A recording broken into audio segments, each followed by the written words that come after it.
On today's episode of the Carolina Sports Guy, we're going to be talking about those fantastic 11. Yes, the 11 best cornerbacks Carolina Panther history. Before we get into this content, if you haven't subscribed to this channel, please do so. It doesn't cost anything. Hit that like button. Make sure you leave comments, and by all means, hit that bell notification so you can be notified for more upcoming content on this channel. All right, getting into it, folks. I've kind of done top 10 list, top 12 players at every position for the Carolina Panthers. And we're kind of winding it down, and I want to look at the 11. I put 11. I could have done 10, but I put 11 greatest cornerbacks in Carolina Panther history. Now, I did have about 4 honorable mentions. Number 1, 2013, played 1 year for us. I believe he came out of Louisiana Lafayette. It could have been Louisiana Monroe, but it was one of those two schools. Or even Louisiana Tech. I just know he played college ball in Louisiana. It was Melvin White. He started 2013 for us. Played really good. I remember he picked Matt Ryan off in a game 1 year that helped us win the division title and got us in the playoffs. But picked off Matt Ryan, ran it back a few yards and scored a touchdown. But Melvin White, just going to throw a shout out because he was undrafted. He played pretty well for us in the 1 year that we had him penciled in as a starter. I look at another great, Tim McKyver. Our very first year in 1995, Tim McKyver comes over. I believe he had played for the 49ers, might have played for another franchise or two, but he came in 1995. And he did pretty well. He only played the 1 year for us, so I'm not going to put him in this list of 11, but he held the fort down, just throwing him a bone because he did well for us in our first year. Then we look at 2015, our Super Bowl run. Charles Tillman. Charles Peanut Tillman, the Peanut Punch, guy who forced a lot of fumbles. This is a guy that played for the Chicago Bears for many years. I believe he was the NFL Man of the Year. Comes over in 2015, and he really solidified our back end on defense. And I want to say he really had a very big part in keeping our defense where we had a 15-1 season and made it to the Super Bowl. So Charles Tillman, for his service, wanted to just give him a shout out. Also, honorable mention, could have really threw him on the list, was Ricky Manning Jr.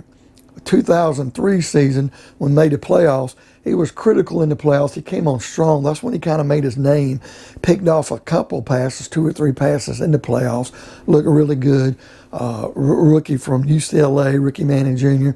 Of course, he played for us in 2004, and that was really the last we had of him. He moved on to other pastures, you could say, whether they were greener or not. Now, we'll get down to our 11 best corners, Carolina Panthers history. Number 11, Richard Marshall.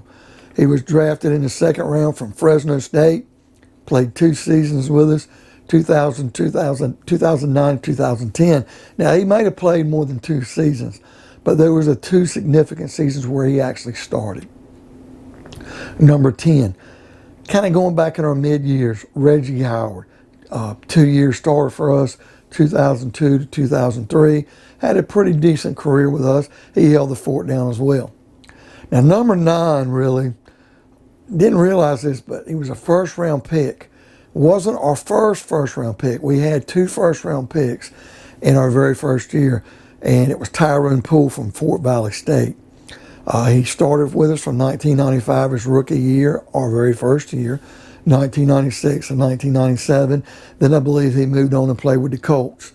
But in the 3 years he played with us, even though he was a rookie, he played very well, very key cog for us in the 1996 team that went on to play Green Bay in the NFC Championship. And number 8, many people think we should put higher on the list. For a guy that was a 7th round pick in 2011, Captain Munnerlyn from South Carolina. The one thing I can note for him, number 1 in Panthers history, having 5 interceptions returned for touchdowns. That was very big. But he started 2011 through 2013, those 3 years for us for the Panthers. Then he moved on, signed a big free agent contract with the Vikings. Didn't work out with him. And after a few years, we bring him back like as a slot corner, 2017 and even in 2018. So he played about 5 years with us. But a couple of those years were like slot corners, coming in as relief. Started a few games when people were injured or weren't cutting the mustard. But Captain Munnerlyn will be number 8 on this list of cornerbacks. Number 7, currently plays for us, Donte Jackson, second-round pick out of LSU. 2018 to 2020, these 3 years. He's up in his contract year this year. Should we re-sign him? If he could stay healthy. Now, with J.C. Horn back there, I don't think that Donte Jackson's going to be our premier corner anymore. But he could really, if he plays like he has in the past when he's on, and J.C. Horn is advertised what he is, man, our corners could really be dangerous this year. And if A.J. Bouye comes in, whether he's playing a slot corner, he's playing on the outside, if we move Donte Jackson in the middle at slot, Donte Jackson can make a name for himself. Will he return after this year? It's hard to say. I'd like to see him return, but if he keeps a nagging injury, I don't know if we'll bring him back unless it's on the cheap. If he balls out, I don't think we're going to give him the money that he's probably going to get on the open market, but we'll see. Number 6 on our list. I remember bringing this guy in from Green Bay as a big contributor, big free agent jump when we got this guy. I believe we got him for like $38 million. But this was back in the late 90s, folks. That was a lot of money. And that was Doug Evans. Doug Evans started for the Panthers for 4 years, 1988, 1999, 2000, 2001. Very big corner. He held the fort down. He never really lived up to the money we paid him, but he was serviceable and was someone they couldn't take off the field because he was better than what else we had. Number 5 is another free agent guy we brought in, although not to the fanfare Doug Evans got, but number 5 was Ken Lucas. I believe Ken Lucas played for Seattle. He comes in and he plays for 4 years for us as well. 2005, 2006, 2007, 2008. The one thing I remember about Ken Lucas is a training camp battle he had with Steve Smith, and Steve Smith punched him in the face and broke his nose.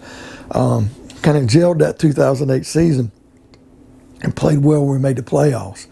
But Ken Lucas was just a serviceable corner. Like I said, not much more than Doug Evans. He just didn't have the big price tag that Doug Evans had. But he did hold the fort down and do well for us. Now, number 4 on this list, none other than our 5th round pick in the 2012 NFL draft, coming out of Coastal Carolina, was Josh Norman. 2012, he started, played well for us. He kind of got in Ron Rivera's doghouse, didn't get much playing time in 2013. Comes back, learned from that. 2014 had a really good year. And of course, 2015 for us, his last year, we had him ready to go on a franchise tag, and Gettleman rescinded it, which I think was a mistake. But he wanted more money than what we're probably going to pay him.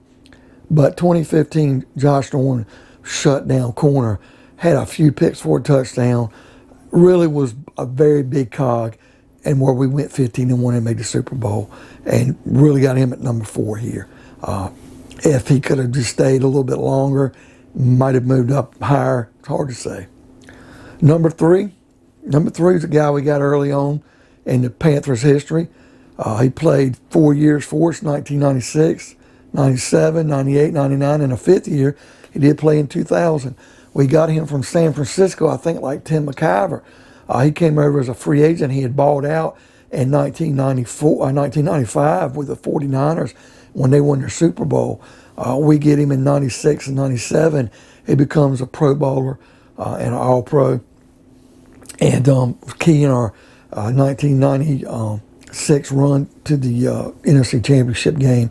But played 5 years with us and was just a stud, shut down everything, and was just a really solid corner for us. Number 2 is a guy I really hated losing. 2nd round pick. In my opinion, if not the best draft pick Dave Gettleman had, probably the 2nd best as far as value, from Samford University in Alabama, was James Bradberry. He came right in, and the thing is, man, if we'd have kept Josh Norman and he'd have played up to par for a couple of years, with Bradberry, we would have really had classic corners, man, for 2 or 3 years. But we lose Norman. Bradberry comes in as a rookie, starts, plays well, but his 2017, 2018, and 2019 campaign were phenomenal. awesome super player because he became a free agent, signed a contract, followed Gettleman in New York to play with the Giants. Hated losing the guy, and I really felt we should have kept him over keeping Shaq Thompson at linebacker. But Bradberry, man, was a beast, and just somebody I wish would have stayed longer, and he might have pushed the number one guy if he would have stayed, like he would have been year number 6 here if he played this year, but would have done like a 4-year contract and balled out the whole time. He could have replaced the number one corner. But because he was only here for 4 years, he ends up being second. The number one corner in Carolina Panthers history all time, our first round pick from Ohio State in 2004, none other than Chris Gamble. Chris Gamble had an 8-year illustrious career from 2004 to 2011, was very instrumental in our 2008 playoff run where we were 12-4 and made the playoffs and were upset by Arizona. But Chris Gamble was a great corner, and he gets in here about the time that Cam does as our number one pick, and Gamble done football. He played 8 years. Can't blame him. I really wish he would have stuck around for 2 or 3 more years. Maybe he saw the writing on the wall. But when he left, it wasn't like we were looking at him like, you got to go out the door. He was still a very, very good corner. And I just think he played his time up and was done with football. But will always be, until somebody can replace him, our number one all-time cornerback, Chris Gamble. So, folks, what do you think of today's episode? If you'd like to see other content like this, let me know something in the comments. Smash that like button. Hit the bell notification to be notified of future content like what you saw in today's video. And by all means, folks, subscribe. It doesn't cost anything. I want to see you on another episode. Carolina Sports Guy.